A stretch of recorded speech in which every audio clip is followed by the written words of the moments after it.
शहर से कुछ फासले पर एक खामोश और पुरसुकून बस्ती में 3 डाकू रहते थे।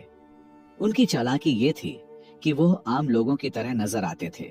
सादा लिबास, नर्म लहजा और बज़ाहिर नेक सीरत इंसान।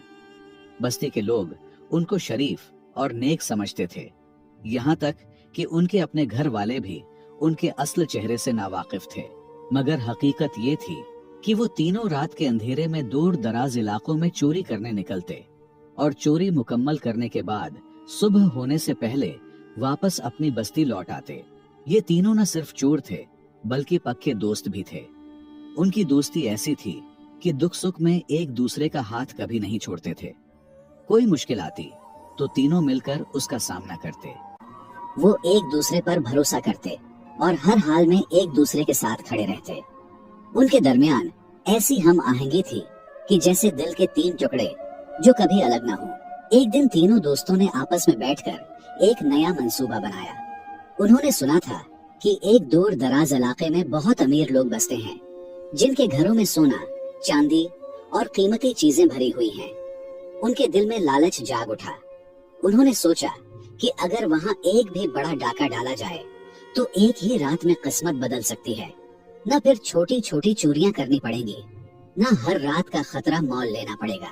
तीनों ने खूब सोच विचार की, मंसूबा बनाया और आखिरकार इस खतरनाक मगर लालच से भरे काम पर आमादा हो गए। अगली सुबह वो अपने घर वालों को यही कहकर निकले कि काम की तलाश में जा रहे हैं और रवाना हो गए उस अमीर शहर की तरफ। ये सफर आसान न था। शहर बहुत दूर और एक दिन का तका देने वाला सफर था, मगर उन्होंने हिम्मत नहीं हारी। जब वो शहर पहुंचे तो उनके चेहरों पर कोई थकन न थी, बल्कि ऐसी मासूमियत और सच्चाई झलक रही थी कि देखने वाला उन पर फौरन भरोसा कर लेता। तीनों दोस्तों ने शहर पहुंचकर एक सराय में क़ियाम किया। वहां बैठकर सादा सा खाना खाया, मगर उनके दिलो दिमाग में तो सिर्फ एक ही ख्याल गर्दिश कर रहा था, आज की रात का वो डाका जो उनकी किस्मत बदल सकता था। खाने के बाद वो खामोशी से बैठे रात के अंधेरे का इंतजार करने लगे।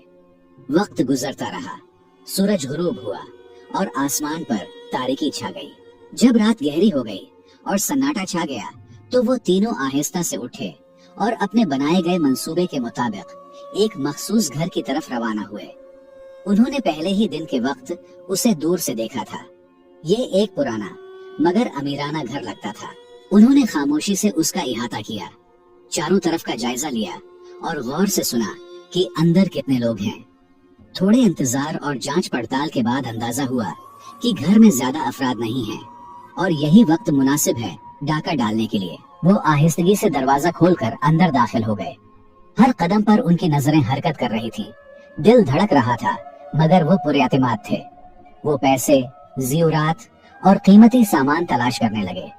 कई कमरों की तलाशी के बाद एक कमरे में उन्हें एक बूढ़ी औरत नजर आई जो गहरी नींद सो रही थी। वो काफी उम्र रसीदा लग रही थी और बिल्कुल बेखबर थी कि क्या होने वाला है। चोरों ने आहिस्तगी से बाकी कमरों की तलाशी जारी रखी। आखिरकार एक कमरे में उनकी आंखें चमक उठी। एक बड़े संदूक में से उन्हें कीमती सामान और अशरफियों से भरा हुआ थैला मिला। सामान नया और कीमती नजर आ रहा था। तीनों की आंखों में खुशी और लालच की चमक उभर आई, जैसे उनकी मेहनत रंग ला चुकी हो। लेकिन उनके साथ क्या होने वाला है, वो इनसे बेखबर अपने डाके में मसरूफ थे। लिहाजा तीनों चोरों ने कोई वक्त जाये किए बगैर रात के अंधेरे में सारा कीमती सामान चुपके चुपके घर से बाहर निकाला। वो बहुत मुहतात थे ताकि किसी को खबर ना हो। उन्होंने सब अशरफियां, ज़ेवरात और कीमती चीजें अपने साथ लाए हुए घोड़ों पर बांध दी और अंधेरे में ही शहर को छोड़कर वापस अपनी बस्ती की तरफ रवाना हो गए। मगर अब एक नई मुश्किल उनके सामने आ खड़ी हुई। उनके पास इतना ज्यादा सामान और पैसा था कि उसे छिपाना मुश्किल हो रहा था। अगर वो यूं ही बस्ती में दाखिल होते तो हर कोई यही सवाल करता कि सिर्फ एक दिन में इतनी दौलत कहां से आ गई। उनकी चोरी का राज खुलने का खतरा बढ़ गया था और अब उन्हें समझ नहीं आ रहा था कि इस सारी दौलत को कहां और कैसे छुपाएं। तीनों चोरों ने बस्ती में दाखिल होने से पहले एक सुनसान और वीरान खंडर देखा जो बरसों से खाली पड़ा था। वहीं उन्होंने सारा कीमती सामान छुपा दिया। अशरफियों से भरा थैला उन्होंने अपने एक साथी के हवाले कर दिया और बाकी सामान खंडर के एक खुफिया गोशे में रख दिया ताकि कोई शक न करे। उसके बाद तीनों अलग होकर अपने घरों की तरफ रवाना हो गए। उनके चेहरों पर मायूसी और तकन के आसार थे, जैसे कोई काम न मिला हो और खाली हाथ वापस आए हो। घर वालों को यही बताया कि बहुत कोशिश की मगर कोई रोजगार नहीं मिला, इसलिए वापस लौट आए। एक दिन तो खामोशी से गुजर गया, मगर रात को जिस साथी के पास अशरफियों का थैला था, उसने तजस्सुस से थैला खोला। जब उसने गिनना शुरू किया तो हैरान रह गया। थैले में पूरे 1000 अशरफियां थीं। ये बहुत बड़ी रकम थी। उसका दिल खुशी से भर गया। उसने दोबारा अशरफियां गिने और जब थैले को अच्छी तरह देखा तो उसके अंदर से एक खत मिला। खत बहुत अजीब था। उसमें कुछ ऐसे अल्फाज और राज दर्ज थे जो न सिर्फ हैरान कुन थे बल्कि जिंदगी बदल देने वाले थे। यही खत आगे चलकर उस चोर को एक कामयाब ताजिर में बदलने वाला था। आगे बढ़ने से पहले आपसे एक छोटी सी दरख्वास्त है कि आप सब हमारे वीडियोस शौक से देखते हैं, इसके लिए शुक्रिया, मगर अक्सर दोस्त सब्सक्राइब करना भूल जाते हैं। तो बराहे करम चैनल को सब्सक्राइब करें और घंटी को जरूर दबाएं ताकि नई वीडियोस फौरन आप तक पहुंचें। इंशाअल्लाह हम जल्द इस्लामी वाकयात और कहानियों का चैनल शुरू करने वाले हैं। अगर आप इस्लामी वाकयात सुनना पसंद करते हैं तो कमेंट में अपना राय जरूर लिखें। आपका राय हमारे लिए बहुत अहम है। बहुत बहुत शुक्रिया। लिहाजा जैसे ही उस डाकू ने अशरफियों का थैला खोलकर खत निकाला, उसकी आंखों में एक अजीब सी घबराहट उभर आई। उसने खत पढ़ना शुरू किया और चंद सतरें ही गुजरी थीं कि उसके हाथ कांपने लगे, दिल धक धक करने लगा। खौफ और पशीमानी के आलम में वो जमीन पर बैठ गया। सारा माल, सारी अशरफियां उसकी नजरों से ओझल हो गईं। खत कुछ यूं था, मेरी प्यारी बेटी, पता नहीं तुम अब कहाँ हो। तुम्हारा बाप भी दुनिया से रुखसत हो चुका है और मैं भी आखिरी सांसें ले रही हूँ। मैंने अपनी और तुम्हारे बाप की सारी जमा पूंजी, पैसे और सामान तुम्हारे लिए उस फिला कमरे में रख दिया है। जब भी आओ तो ये तुम्हारा जहेज है हमारे तरफ से, उसे ले लो, शादी करो और खुशी से अपनी जिंदगी गुजारो। तुम्हारी शादी सिर्फ गुर्बत की वजह से टूट गई, ये सोचकर मेरा दिल रोज मरता रहा। इसीलिए मैंने अपना सब कुछ बेचकर तुम्हारे लिए बेहतरीन सामान खरीदा और अशरफियां रख दी। मैं तो मर ही जाऊंगी, लेकिन तुम इस माल और दौलत से अपनी जिंदगी को खुशी से गुजारो। मेरी प्यारी बेटी, गुर्बत बहुत बुरी चीज है, वरना मैं तुम्हारे लिए बहुत कुछ करना चाहती थी। तुम्हारी बदकिस्मत माँ। ये खत पढ़कर डाकू की आंखों में निदामत छा गई। अशरफियों का वजन अब उसे बोझ लगने लगा था और दिल में एक अजीब कसक उठने लगी। ये खत पढ़कर डाकू की आंखें आंसुओं से भर आईं। उसका दिल कांप उठा और वो बेइख्तियार रोने लगा। वो देर तक जमीन पर बैठा रहा, अशरफियों से भरे थैले को देखता रहा जैसे वो कोई गुनाह का बोझ हो। उस लम्हे उसे अपनी माँ याद आ गई, वो माँ जिसने उसे पाल पोस कर बड़ा किया था। उसने सोचा, अगर ये मेरी माँ का खत होता, अगर ये मेरी बहन का जहेज होता और कोई डाकू उसे लौट कर ले जाता तो मुझ पर क्या गुजरती। ये ख्याल आते ही उसके दिल में निदामत और पछतावे की आग भर गई। किसी तरह रात का वक्त काटा और जैसे ही सुबह हुई वो सीधा अपने दोस्तों के पास पहुंचा। उसके चेहरे पर परेशानी, शर्मिंदगी और संजीदगी साफ झलक रही थी। उसने अपने साथियों को सारी बात बताई और खत जेब से निकालकर उनके सामने पढ़ दिया। फिर कहने लगा, मैं तो ये अशरफियां और सारा सामान वापस ले जा रहा हूँ। ये हमारा नहीं, किसी माँ की आखिरी उम्मीद है। दोस्तों की बात सुनकर वो खामोशी से खड़ा रहा, लेकिन उसके दिल में एक तूफान बरपा था। उनमें से एक ने आगे बढ़कर कहा, नहीं, ऐसा बिल्कुल न करो। अगर काजी को पता चल गया कि ये सब तुम्हारे पास था तो तुम्हारा हाथ कट सकता है, और चूंकि ये सामान हम तीनों ने मिलकर लाया था, इसलिए अगर तुम वापस करोगे तो हमारा हिस्सा भी जाया हो जाएगा और हम ये हरगिज बर्दाश्त नहीं करेंगे। दूसरे ने फौरन तायद की, हमें ये सब वापस नहीं करना, किस्मत ने दिया है। अब तुम एक खत के पीछे इतना कीमती सामान और अशरफियां वापस करोगे। तुम्हारा दिमाग तो ठीक है, लेकिन वो शख्स जिसने खत पढ़ा था बड़ी नरमी और सच्चाई से बोला, ठीक है, अगर तुम दोनों का यही फैसला है तो मैं तुम दोनों का हिस्सा अपने जेब से दे दूंगा। काजी की सजा भी अगर मुझ पर आती है तो मैं उसे कबूल कर लूंगा, लेकिन मैं एक माँ के आंसू और एक लावारिस बेटी की महरूमी बर्दाश्त नहीं कर सकता। मैं गुनाहगार जरूर हूँ, लेकिन बेगैरत और बेहिस नहीं हूँ। اگر میں نے یہ سامان واپس نہ کیا تو یقین کرو میں پاگل ہو جاؤں گا۔ ہر رات یہ خط، یہ الفاظ میرے دل کو چیرتے رہیں گے۔ مختصر یہ کہ اس نے اپنے دونوں دوستوں کی رضامندی یا ناراضگی کی پرواہ کیے بغیر سارا سامان دوبارہ گھوڑے پر رکھا، اشرفیوں کا تھیلا لیا اور تنے تنہا شہر کی طرف روانہ ہو گیا۔ پورا دن سفر کرتا رہا۔ تھکاوٹ کے باوجود اس کا دل ہلکا محسوس ہو رہا تھا، جیسے وہ کوئی بڑا بوجھ اتارنے جا رہا ہو۔ آخرکار وہ شام کے وقت اس شہر پہنچا جہاں سے یہ سب شروع ہوا تھا۔ اس نے گلیوں میں وہی پرانا گھر تلاش کرنا شروع کیا۔ کافی دیر تک پوچھ گچھ کے بعد انہوں نے گھر کو ڈھونڈ ہی لیا۔ اسے یقین تھا کہ اس گھر میں بوڑھی عورت کے علاوہ کوئی نہیں ہوتا، اس لیے وہ سیدھا اندر داخل ہو گیا۔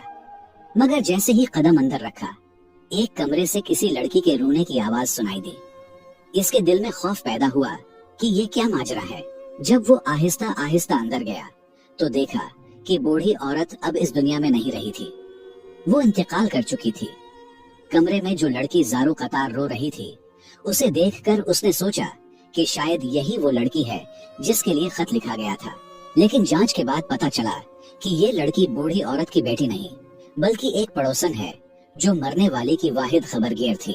لہٰذا اس ڈاکو نے خاموشی سے سارا سامان ایک ایک کر کے اسی کمرے میں واپس رکھا۔ اشرفیوں کا تھیلا بھی وہیں رکھ دیا، بالکل اسی طرح جیسے ملا تھا۔ وہ نہایت ادب اور نرمی سے یہ سب کر رہا تھا جیسے کسی امانت کو اس کے اصل مقام پر لوٹا رہا ہو۔ اس دوران وہ پڑوسن عورت جو رو رہی تھی اسے دیکھ کر چونک گئی۔ اس نے حیرانی سے پوچھا، بھائی صاحب آپ کون ہیں؟ ڈاکو نے مختصر جواب دیا، میں ان کا بیٹا ہوں۔ عورت نے شک بھری نظر سے اسے دیکھا اور کہا، لیکن ان کا تو کوئی بیٹا نہیں تھا۔ اسی عورت کی باتیں سن کر ڈاکو خاموش رہا، کچھ نہ بولا۔ اسے سچائی جتانے کی ضرورت نہ تھی۔ وہ جانتا تھا کہ وہ بیٹا نہیں تھا، لیکن اگر وہ سچ بولتا تو اسے قاضی کا سامنا کرنا پڑتا تھا۔ مختصر یہ کہ اس نے خود محلے کے چند لوگوں کو جمع کیا، بوڑھی عورت کا جنازہ کروایا، کفن دفن کا بندوبست کیا اور پھر اسی خاموش گھر میں رک گیا، اس بیٹی کے انتظار میں جس کے لیے یہ سب کچھ رکھا گیا تھا۔ یہ سچ تھا کہ وہ ایک ڈاکو تھا، لیکن اس کا دل، اس کی فطرت اور اس کے اندر دوڑتا خون کسی شریف خاندان کی تربیت کی نشانی تھا، کیونکہ صرف ظاہری شکل و صورت سے نہیں، انسان کا اصل مقام اس کے عمل سے طے ہوتا ہے۔ جب انسان انسانیت کو اپناتا ہے، رحم، خلوص، سچائی اور عدل کو زندگی کا حصہ بناتا ہے، تبھی وہ اشرف المخلوقات کہلانے کے لائق بنتا ہے۔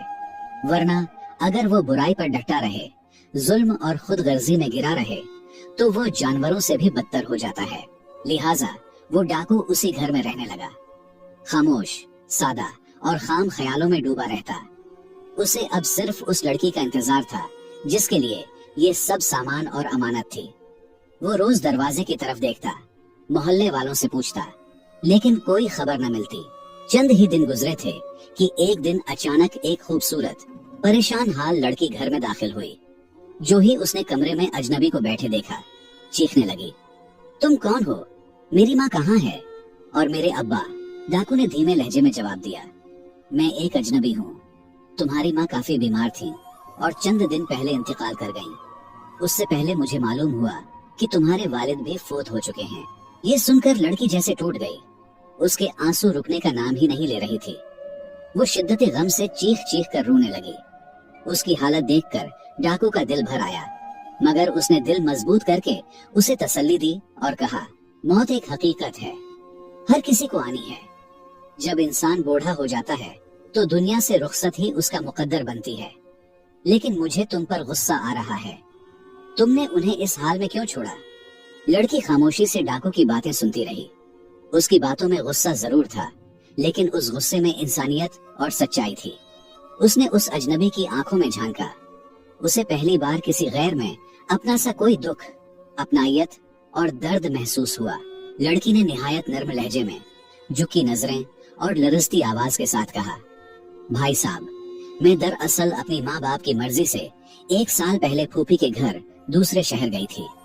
اس وقت میرے والد بالکل ٹھیک تھے، شاید ان کا اچانک انتقال ہوا ہو، لیکن چونکہ کوئی رابطہ نہ ہوا، اس لیے مجھے ان کی وفات کی خبر بھی نہ ملی۔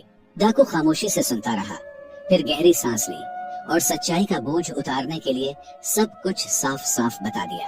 میں مانتا ہوں کہ میں ایک ڈاکو ہوں، میں نے تمہارے گھر کی حرمت کو توڑا، اگر چاہے تو مجھے سزا بھی دے سکتی ہو اور مجھے معاف بھی کر سکتی ہو، فیصلہ آپ کے ہاتھ میں ہے۔ لڑکی کی آنکھوں سے پھر آنسو بہہ نکلے، لیکن اب ان میں دکھ کے ساتھ ساتھ ہمدردی، شکر گزاری اور ایک اجنبی کے لیے ایک خاص لگاؤ بھی شامل تھا۔ اس کے دل میں اس ڈاکو کے لیے جگہ بننے لگی تھی۔ جب ڈاکو اٹھنے لگا تو اس نے کہا، اب یہ گھر، یہ سامان، سب کچھ تمہارا ہے، میں چلتا ہوں۔ اگر کبھی ضرورت ہو یا مشکل وقت آئے تو پرانی بستی میں میرا گھر ہے، مجھے ضرور یاد کرنا۔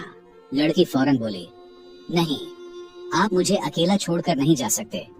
آپ نے جس ایمانداری اور خلوص سے ماں کی امانت لوٹائی ہے وہ کوئی عام انسان نہیں کر سکتا۔ اگر آپ چاہیں تو یہ اشرفیاں رکھ لیں اور یہیں کوئی کاروبار شروع کریں، تھوڑا تھوڑا کر کے گھر آتے جاتے رہیں۔ مختصر یہ کہ کچھ ہی عرصے بعد دونوں کا نکاح ہو گیا، شادی ہو گئی۔ اب وہ ڈاکو نہیں رہا تھا، اب وہ ایک ایماندار تاجر تھا۔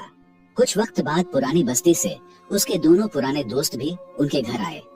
انہوں نے بھی اس کی بدلی ہوئی زندگی دیکھی، اس کی عزت، سکون اور محبت دیکھی تو ان کے دل بھی پگھل گئے۔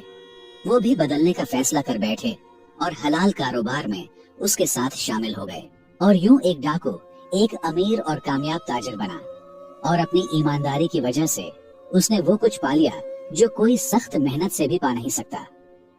تو دوستوں، اس کہانی میں ہمارے لیے ایک بہت بڑا سبق چھپا ہے۔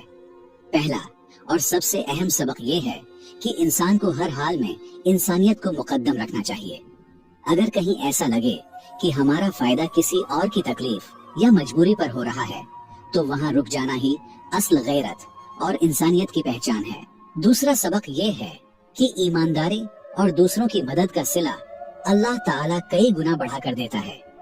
جیسے اس ڈاکو کو نہ صرف وہ مال ملا بلکہ نیک بیوی، اپنا گھر اور عزت بھری زندگی بھی نصیب ہوئی، ساتھ ہی گناہ بھری زندگی سے بھی چھٹکارا ملا۔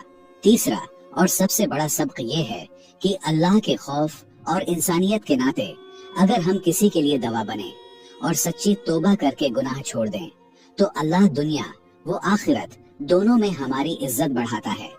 اس لیے ہمیں بھی چاہیے کہ برائی کا راستہ چھوڑیں، اللہ ضرور خیر کا راستہ کھولے گا۔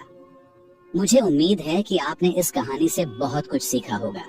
اگر آپ مزید ایسی ہی سبق آموز کہانیاں سننا چاہتے ہیں تو ہمارے چینل پرانے قصے کو لازمی سبسکرائب کریں اور گھنٹی کا بٹن ضرور دبائیں، اور ہو سکے تو اس ویڈیو کو لائک اور شیئر ضرور کریں۔